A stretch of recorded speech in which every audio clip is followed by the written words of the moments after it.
Nous sommes aujourd'hui donc lundi, on est le 27 Adar, nous sommes arrivés d'Af Yud Zayin de Shabbat, Yud Zayin. Il nous restait les deux dernières lignes de la page précédente, Tet Zayin Amud Bet, Ve'idar Maihi. Donc on est en train de dénombrer les 18 Xerot. Il nous reste encore quelques-unes. Alors la m'a dit Ve'idar Maihi, c'est quoi l'autre? Alors on ramène ici, il y a une Mishnah. La Mishnah a dit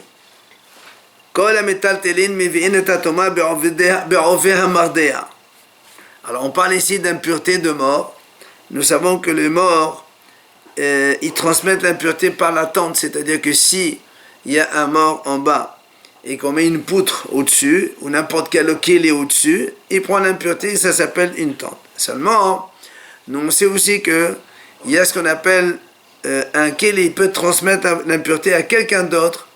Par exemple, s'il y a un mort ici, il y a une poutre, la poutre elle est au-dessus de mort, donc la poutre elle est impure.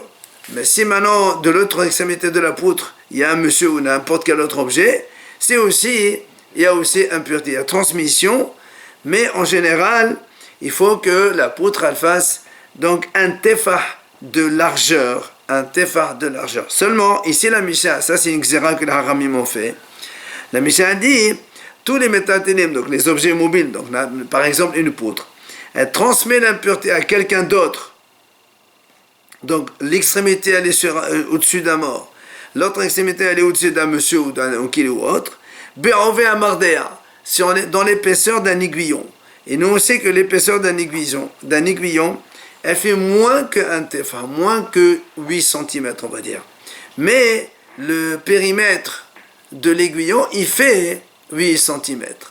Et c'est ça l'exéra. Alors que normalement, il faut 8 cm de largeur. Là, c'est 8 cm de périmètre. Ce qui fait que le diamètre, il est beaucoup plus petit. D'accord? Et c'est ça l'exéra qu'on a fait. Voilà donc ce que dit la Mishnah là-bas. Seulement, Amar Rabbi Tarfon. Rabbi Tarfon, il vient sur cela, il dit Akapahet banai shezor achamikupahat. Rabbi Tarfon il a dit, il enterre ses enfants, que c'est vrai cette halakha, car ce n'est pas vrai cette halakha. Que quoi? Il dit, selon Rabbi Tarfon, celui qui a entendu cette halakha, il a mal entendu, et donc il a mal transmis. Pourquoi? Parce que selon Rabbi Tarfon, ici il s'agit de Ha'ikar Over Omadeo al Ketefo. Ici il s'agit donc d'un Ikar, c'est un cultivateur, donc un paysan, qui passe, Omar de Tefo, il a son aiguillon sur son épaule. Et donc une extrémité de l'aiguillon, elle était au-dessus d'une tombe. Alors, selon Rabbi Tarfon, c'est seulement l'aiguillon que les haramim ont dit qu'il est tamé, parce que comme tout objet qui se trouve au-dessus d'un mort, qu'importe ses dimensions, il est impur, là aussi. Mais on n'a jamais donc dit que le monsieur qui se trouve de l'autre côté, de l'autre extrémité donc de l'aiguillon, il est impur. Voilà ce que dit Rabbi Tarfon, donc il n'est pas d'accord avec cette zéra. Amar Rabbi Akiva ani ataken, Rabbi Akiva il dit, moi je vais essayer d'arranger pour que les paroles de Haramim, elles soient vraies. Alors, comment il peut arranger? Il dit comme ça, Rabbi Akiva. Il dit, en fait, ce qu'on a dit là-bas, il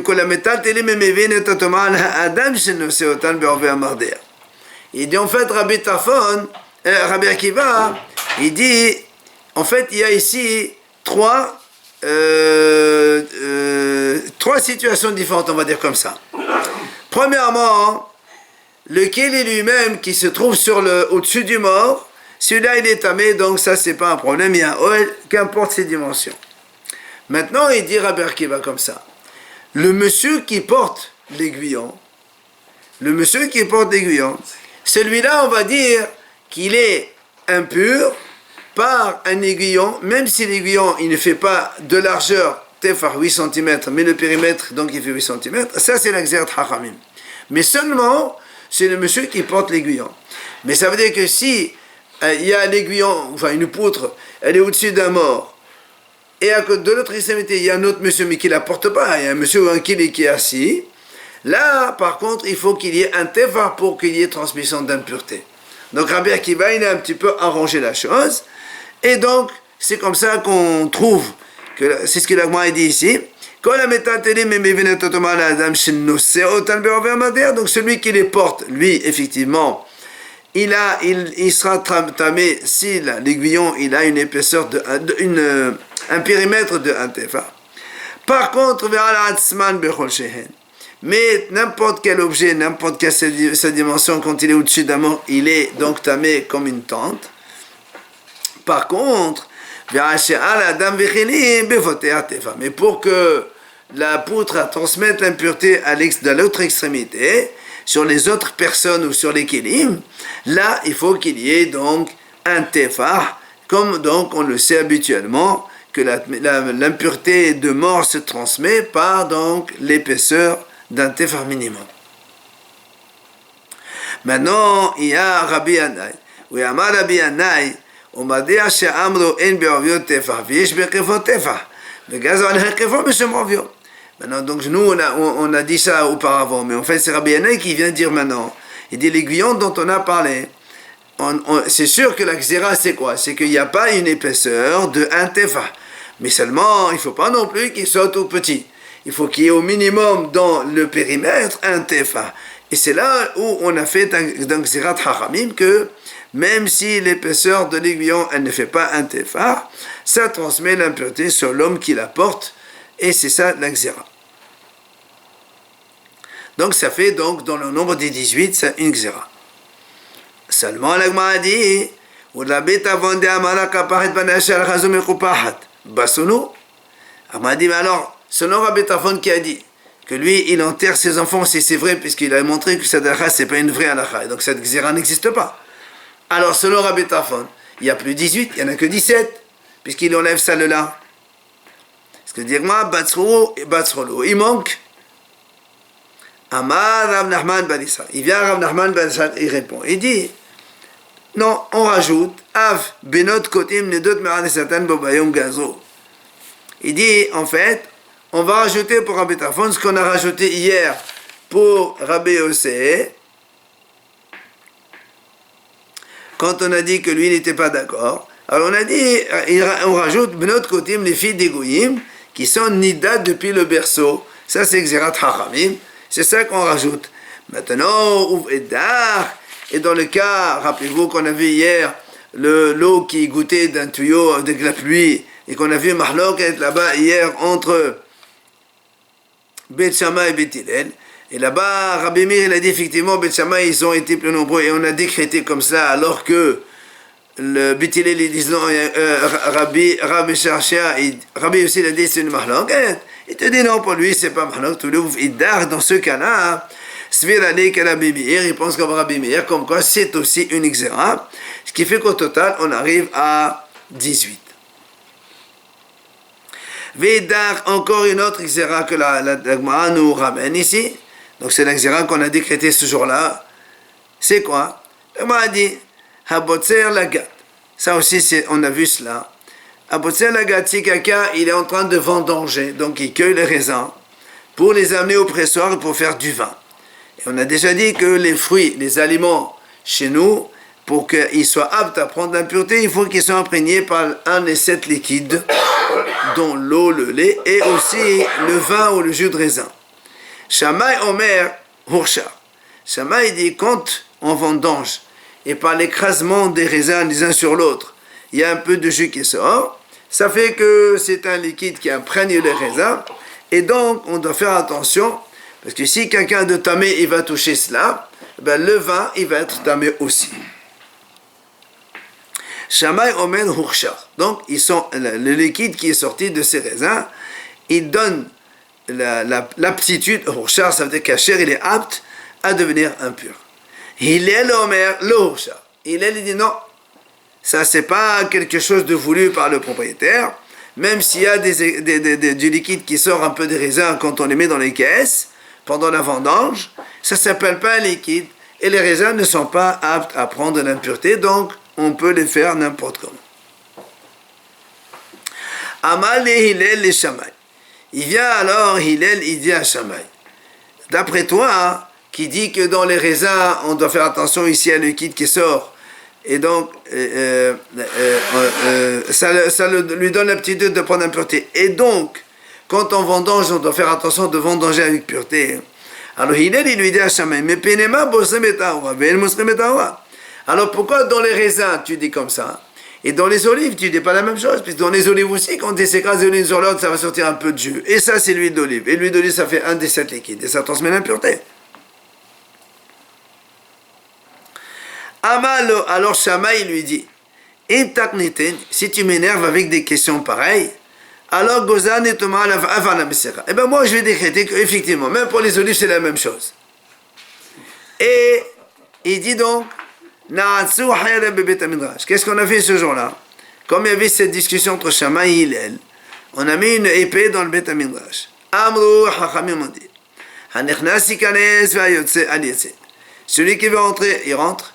Celui qui veut sortir, il ne sort plus. Pourquoi? Parce qu'on veut faire le compte des Hachamim pour voir qui c'est qui a raison et comme qui on va décider la majorité.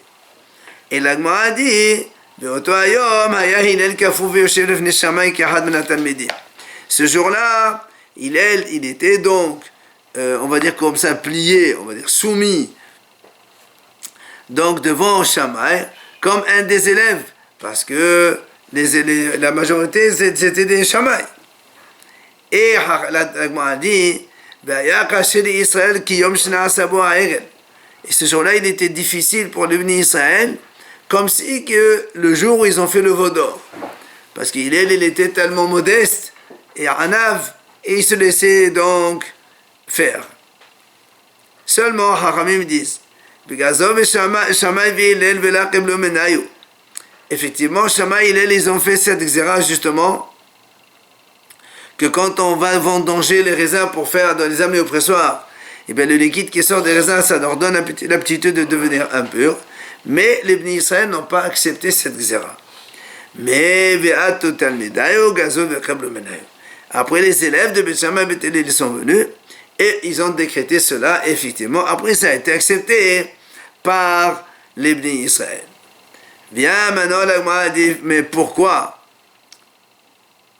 Pourquoi les Hachamim ont décrété effectivement que le liquide qui sort des raisins pendant la vendange, c'est un liquide qui va donner aptitude au raisin à prendre l'impureté, puisque c'est pas quelque chose de voulu par le propriétaire. Nous on a dit avant que pour que l'équilibre donne l'aptitude à prendre l'impureté aux aliments, il faut que le propriétaire de ces aliments, il soit d'accord, il soit satisfait de ça. Or là, il n'est pas content le propriétaire. Alors la Gemara dit, Amar Zahiri, Amar Rabbi Hanina, il répond Zahiri au nom de Rabbi Hanina. Tu sais pourquoi les Haramim ont dit que c'était cela? Il dit, parce que sinon, on craint que quand ils vont vendanger ces raisins, ils vont les mettre directement dans des ustensiles impurs. Or, quand l'ustensile il est impur, eh bien il va donner l'importance au liquide qu'il y a dedans. Et là, ça veut dire quand il y a le liquide, et en même temps le liquide est tamé, là ça marche. Ça veut dire il y a impureté. Et donc pour éviter cela, Hachamim ont dit non. On doit décréter Thomas. Comme ça le monsieur il fait attention de mettre ses raisins dans des caisses qui sont pures et pas impures. Alors l'Agma a dit très bien, tu as raison, ça marche. Les mains d'Amal qui est un shapir.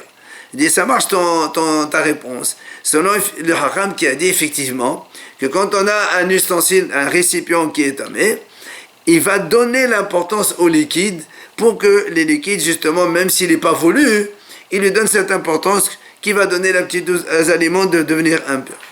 Mais elle a, les mandamal enkel tamé hoshem mashkin, il dit, mais non, mais il y a Hacham qui dit non, même ça, c'est pas vrai. C'est-à-dire, même si tu mets un kil tamé, le liquide, quand il n'est pas voulu par le propriétaire, il ne va pas transmettre l'aptitude aux éléments de bonne impureté. Donc même dans ce cas-là, on ne comprend pas pourquoi les Haramim ont décrété que le liquide qui sort des raisins, il va leur donner l'aptitude de devenir impur. Pourquoi? Elle a Amar Zahiri. C'est pour ça que Zahiri rectifie et dit Amar Rabbi Hanina, toujours donc au nom de Rabbi Hanina. Tu sais pourquoi les Haramim ont décrété cela?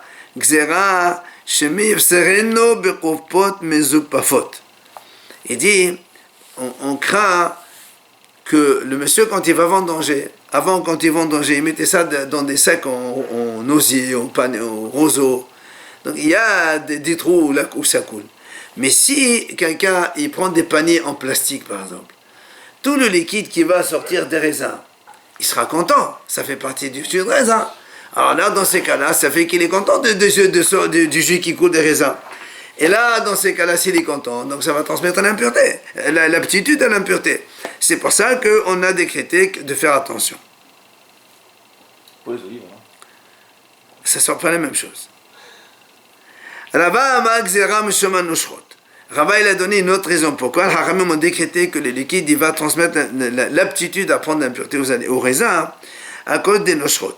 C'est quoi le noshrot? Parce que les grappes de raisin, comme ils s'en mêlent entre eux, après pour les séparer, forcément on va tirer. Et donc quand on va tirer, sûrement ça va couler le jus.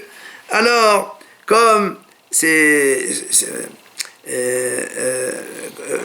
fait avec la main, donc on le fait avec la main, donc c'est sûr qu'on va donc on va écraser des raisins et ça va couler. C'est pour cette raison que Haramim me disent, tu peux pas dire c'est pas voulu, c'est lui qui le fait avec la main.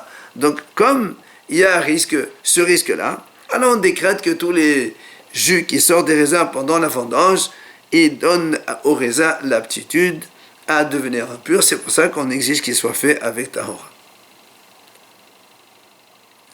Rav Nachman Amar Rabba Balavu. Il donne une troisième raison. Il dit, tu sais pourquoi les Haramim ont décrété cela? Parce que,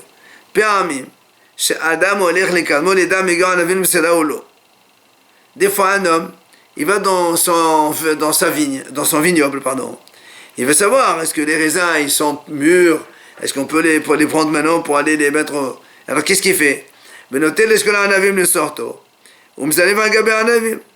Et qu'est-ce qu'il fait? Il prend une grappe, il écrase comme ça sur les autres raisins. Il voit un peu ce qu'il y a du liquide qui sort bien comme il faut, non? Et quand il voit que ça marche, par exemple, il commence à vendanger. Et là, il y a du liquide qui est tombé par sa propre main. Donc c'est un liquide voulu, puisque lui, il veut tester est-ce que ça marche ou ça marche pas. Alors, c'est pour ça qu'on a décrété de ne pas donc vendanger avec impureté, mais on fait attention qu'il n'y a que des gens théorim, parce que s'il y a du liquide qui sort des raisins, ça va transmettre l'impureté aux raisins. Védar, encore une autre xéra, donc parmi les 18 qu'on a décrété ce jour-là. Amar Tavi Rishba. Il y a un haram qui s'appelle Tavi. Rishba, c'est le chasseur. Il était chasseur. Amar Shmuel, il a dit Shmuel. Donc au nom de Shmuel. Voilà une xéra que les haramim ont fait. C'est quoi? C'est Af Gidule Trouma Bobayum Gazrou. Il dit, tout ce que les haramim ils ont fait une xéra, c'est quoi? Quand quelqu'un, il plante des aliments trouma, et bien ce qui pousse, c'est aussi trouma. Alors il dit, pourquoi Haramim ont fait ça? Si tu prends un peu des blés de trouma, ça va pousser des graines. Ou bien tu prends une grappe de raisin trouma, ça va te pousser une vigne. Pourquoi tu veux que toute la vigne elle est trouma ou que tout le blé soit trouma? Pourquoi ça? Amar Rabbi Hanina. Il dit Rabbi Hanina, tu sais pourquoi les Haramim ont fait cette xéra? Xéra mishum trouma tehora biyad Israël. C'est parce qu'on craint, imagine un juif, il a donc une récolte, il prélève la trouma, et au lieu de la donner au Kohen, il dit je me la garde, je veux la planter. Tu veux la planter, ben c'est pas grave, tout ce qui pousse, c'est trouma, tu vas tout donner au Kohen. Alors tu fais attention donc de donner ta trouma. Sur ce, Amar Rava, Rava dit attends, je comprends pas. Tu vas soupçonner l'Israël qui ne vont pas donner la trouma. Nous, on sait que la trouma, c'est quoi? Avec une graine, on rompt pas toute la récolte. C'est vrai, les Haramim, ils ont des chéros, 1,40, 1,50, 1,60. Mais la Torah n'a pas donné de chéros. Avec une graine de blé, tu as déjà quitté ton... C'est tellement une perte tu ne peux pas soupçonner les Israël. Si tu me dis qu'Israël a prélevé la trouma, c'est-à-dire qu'il va la donner, que ça veut dire qu'il ne va pas la donner. C'est pour ça que l'Agma le rectifie. אלא מה רבה ילדי רבה, כיוון דאפשר למבט חטא אחת כדי שמואל ולקעביד, הם מונים מהם לי. Donc l'Agma a dit, c'est pas possible de dire ça. Puisque les Bnei Israël, ils ont la possibilité de prélever une graine de trauma sur toute la récolte, ils sont pas tours, ils le font pas, ils font bémet, par exemple, ils font 2%, sur une école de 1 tonne, ça fait quand même énormément, ou même 100 kilos, ça fait 2 kilos. S'ils le font, tu vas pas me dire après qu'est-ce qu'il va faire. Ah, il va dire non, je la fais, je la donne pas au Kohen. C'est pas possible de dire ça. Donc c'est sûr, mais on les croit qu'ils vont se donner au Kohen. Alors on comprend pas maintenant de nouveau pourquoi les Haramim ont décrété que la Trouma, si on la plante, eh ben c'est aussi de la Trouma. Pourquoi ça? Et là, l'Agma dit non, voilà la raison. Gzera mishum Tromat me'a biyad Kohen. Il dit non, tu sais pourquoi? Parce qu'on craint que, ici, c'est pas que la Trouma n'est pas chez l'Israël, elle est chez le Kohen. Et alors, qu'est-ce qu'il va faire avec? Pourquoi il la plante? Il a qu'à la manger. Il dit non. Parce qu'ici, c'est une Trouma Tme'a. La Trouma, elle est devenue impure. Et comme elle est devenue impure, et on n'a plus le droit de la manger, il faut la brûler. Qu'est-ce qu'il fait lui? Il dit au lieu de la brûler, je la garde, après je la plante. Alors, Hachamim disent, il va dire, je vais la garder, je vais la garder. À la fin, il va se tromper, il va la manger. Et c'est sûr de manger Trouma qui est impure.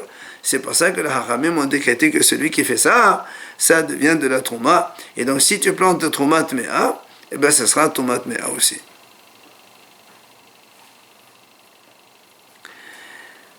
Vedar, encore une autre xéra, donc parmi les 18. Amar Rabbi Yahya baramim shemeh de'ola. Af, mi she'yachich lo badel renoten keso lenochri, bo bayom gazro. Il dit Rabbi Yahya, tu sais, même la dernière Mishnah de le dernier Pérec de Shabbat, là-bas c'est marqué. Mi she'yachich lo badel. Si quelqu'un, il vient, donc vendredi, il rentre de voyage. Et Shabbat, il va entrer, il n'est pas encore arrivé chez lui, la route elle est un peu longue. Qu'est-ce qu'il fait? Il a de l'argent, il fait quoi? Comment il va faire pour transporter ça sur la route pour arriver chez lui? La Mishnah dit là-bas, noten kisol enochri. Il a le droit de le donner à un goy, et le goy, il lui transporte son argent jusqu'à chez lui. Or, nous, on sait très bien qu'on n'a pas le droit. Eh bien, Hachamim ont dit quand même, par rapport, plutôt que ce soit le juif qui va la transporter moins de 4 amot, il s'arrête, c'est comme ça. Hachamim gazrou, qu'il donne ça à un goy, que le goy il les transporte, même si normalement ce qu'on n'a pas le droit de faire, donc on n'a pas le droit de donner un goy pour le faire, mais ici pour la perte d'argent qu'il y a, Hachamim on dit donc on a le droit de faire ça. Ça c'était un décret des 18 des Hachamim, oui. On va le faire aujourd'hui. Si la Mishnah le dit. Viens maintenant, l'Agma donne la dernière xéra, dit donc le 18e, Vedach. Amar Bali, Amar Avimi Sanwata'a. Il y a un haram qui s'appelle Bali, il dit au nom d'Avimi Sanwata'a. C'est quoi la dernière xéra? Pitan, Vishamnan, Vinan, Uvnotehen, Kullan, Meyahdavanhen. Il dit l'interdiction de manger le pain goy, ni de prendre l'huile d'égoïm, ni le vin d'égoïm, et l'interdiction de se marier avec les filles d'égoïm, toutes ces quatre-là, eh bien, ça fait partie des 18 choses qu'on a décrétées ce jour-là. Alors, l'Agma a dit, quand on a fini ces 18, l'Agma a dit, Haniha, tout cela marche bien les Rabbi Meir. Pourquoi? Parce que nous, on a vu que selon Rabbi Meir, encore une fois, ce qu'on a vu hier, celui qui met des ustensiles pour recueillir de l'eau qui tombe de la pluie, Rabbi Meir, il a dit, donc c'est une Xérat Hachamim. Donc on arrive à un total de 18, c'est vrai. Mais, quand Rabbi aussi, il a dit non, il n'y a que là-bas, c'est pas une Xérat, c'est une Mahlok, encore entre Betchamam et Hillel. Alors, donc, selon Rabbi aussi, et là, Rabbi aussi, Shafsal et Amiad. Alors, il y a 17, il nous manque une. Alors, l'Agma a dit, parce que quand lui, il a répondu, les filles d'Egoïm sont nida depuis l'origine, ben on l'a déjà compté. Donc c'est une autre. Alors il rajoute, il dit, Hika, Hadela Baha Balada. Il dit voilà, il rajoute une 18e, c'est laquelle? C'est l'enseignement de la Baha Balada. Qu'est-ce qu'il a dit? Il a dit Baha Balada, Rabbi Ishaq. Il a dit Baha Balada au nom de Rabbi Ishaq, Gazo al-Pitan, Mishum Shamnan, Ve'al Shamnan, Mishum Yinan. Il dit en fait, il y a deux. Il dit, on a fait la xéra sur le pain, pourquoi on n'a pas le droit de manger le pain d'égoïm? À cause de l'huile d'égoïm. Et pourquoi de l'huile? À cause du vin d'égoïm. Alors il m'a dit,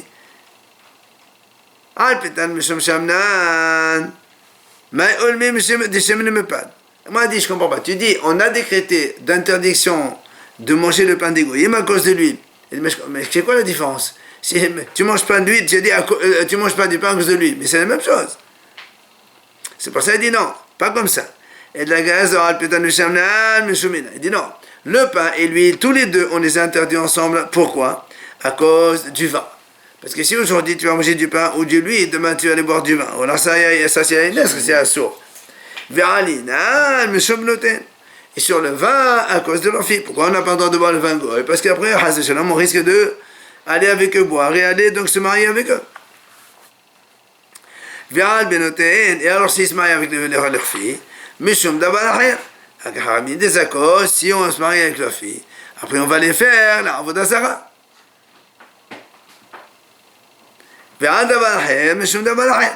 Et sur, donc Dabalacher, c'est sur la Avodah Zarah à cause d'autres choses. Elle m'a dit, c'est quoi Maï Dabalacher? Pourquoi c'est quoi autre chose encore? Amar Abraham ben Ishaq, Gazo Antinok Nochre Shemetame Biseba Shemetanok Sedachil Esro Bimishkav Zacho. Il dit voilà ce que, encore une chose qu'on a décrété, c'est qu'un enfant, bébé, goy, même âgé d'un jour, il est considéré comme zav et il transmet l'impureté. Pourquoi Haramim ont fait ce décret? Pour ne pas que les enfants juifs puissent aller s'habituer, donc aller fréquenter les enfants goy, et après ils viennent à faire avec eux donc des relations entre garçons et hommes. Donc ça c'est une xirat Haramim aussi. Viens là, si maintenant tu me rajoutes celle-là, les Rabbi Meir Namit, c'est-à-dire, viens. Donc pour Rabbi Meir, lui aussi Rabbi Meir, il dit que ça c'est une Xat Hachamim. Donc ça fait 19 alors pour Rabbi Meir, il n'y a plus 18. Alors Nagmar répond, il dit non.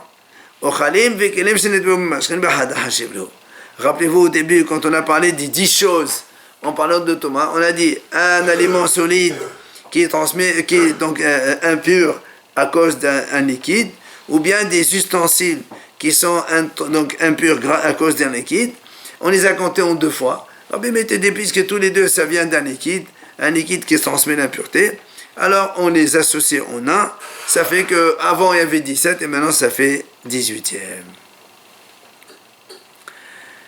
Voilà donc comment on a fini les 18 choses que les Hachamim ont décrétées ce jour-là, que donc Hanania ben Haskaya ben Goron, il est monté dans l'étage, il a expliqué donc cela.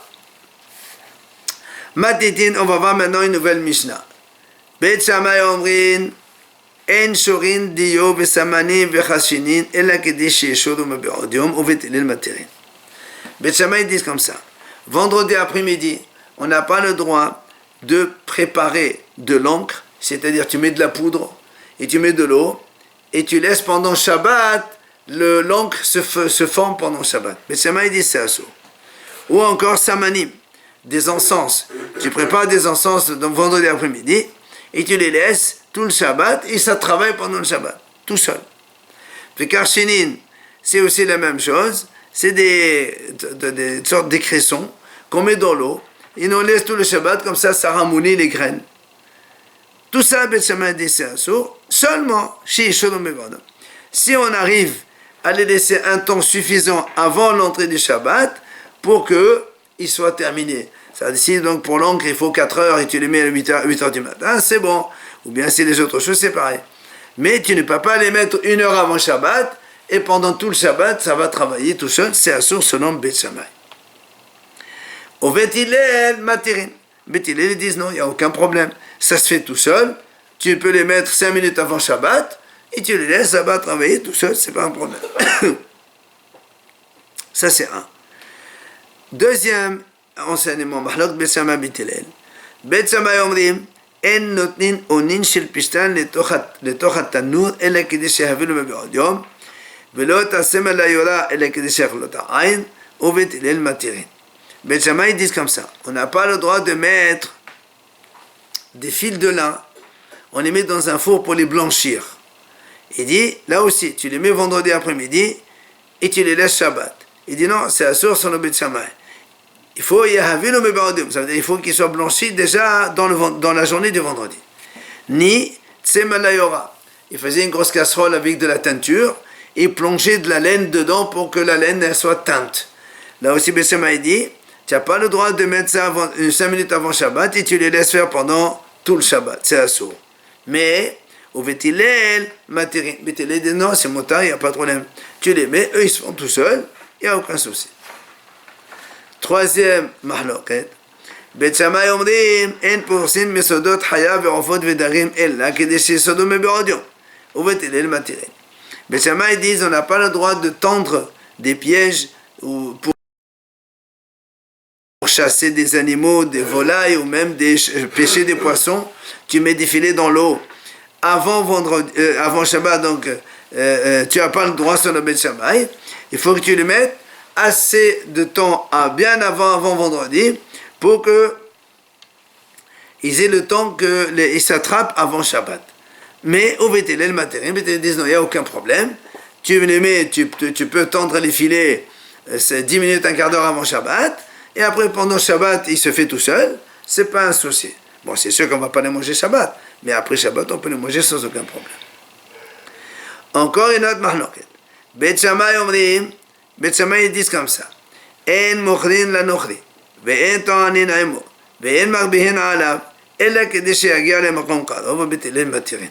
Bet Shammai disent comme ça. Tu n'as pas le droit vendredi après-midi de vendre quelque chose à un goy, ou bien de le charger sur son âne, ou de mettre un chargement sur l'épaule du goy. Vendredi, tu n'as pas le droit de le faire ça, que seulement si le goy il a le temps d'arriver chez lui avant l'entrée du Shabbat. Ça c'est Bet Shammai. Mais Bet Hillel disent non. Tu peux le charger, tu peux mettre sur scène ce que tu veux. Dans la mesure où le goy il sort de chez toi avant Shabbat, après il fait ce qu'il veut. Même il arrive pendant Shabbat chez lui à la maison, c'est pas mon problème. Encore une marloquette. Bet Shammai omrim, en notnin orot le'abbedan velo kelim lechoves nochri, ella kedi she'asom be'odum uvcholan betelim matenem hashemesh. Là encore, Bet Shammai dit, on n'a pas le droit de donner du cuir à un tanneur, ni des habits à un laveur pour les laver. On n'a pas le droit de les donner vendredi juste avant l'entrée de Shabbat, mais seulement on lui donne de telle sorte que le goy il peut les faire avant l'entrée du Shabbat. Oufronan, et dans tous les cas on a dit Beit Hillel ils disent mutar matiren aim hashemesh, c'est-à-dire Beit Hillel il te permet tant que le soleil est encore là, c'est-à-dire avant l'entrée du Shabbat. Amar Rabban Shimon ben Gamliel. Il dit Rabban Shimon ben Gamliel, Noharin ayo bet Abba. Dans la maison de mon père, on avait l'habitude. Shayo notnim kele lavan lechoves nochri, shlosha yamim kodem le Shabbat. Lui, il dit qu'en fait, c'est dans sa famille, il donnait les habits blancs, puisque les habits blancs, ils nécessitent beaucoup plus de lavage, à un goy, 3 jours avant Shabbat. Donc, ils sont mahmir, comme Bet Shammai, qu'eux, ils veulent que le goy les lave avant Shabbat. Eux, ils font encore plus, 3 jours avant, ils le donnent au goy. Et la Gemara termine Veshavin. Maintenant, Bet Shammai et Beit Hillel, ils sont d'accord tous les deux, Elo va Elo, que quoi? Il